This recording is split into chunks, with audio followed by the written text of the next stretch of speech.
So the steering in these trucks, manual steering, so it comes from the steering column. There's a horn button in here, which gets pressed down by a pressure plate. And at the bottom of this, there's a contact under the steering wheel that then goes down through the steering column to the horn. But we're not focused on that today. Focus on the steering. So this right here is the steering gearbox.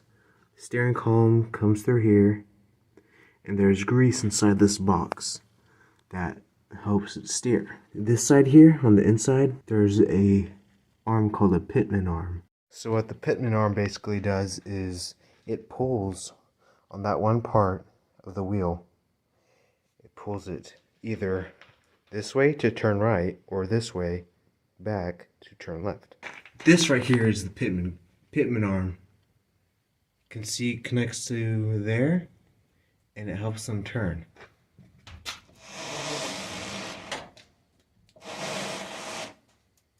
Turn it right,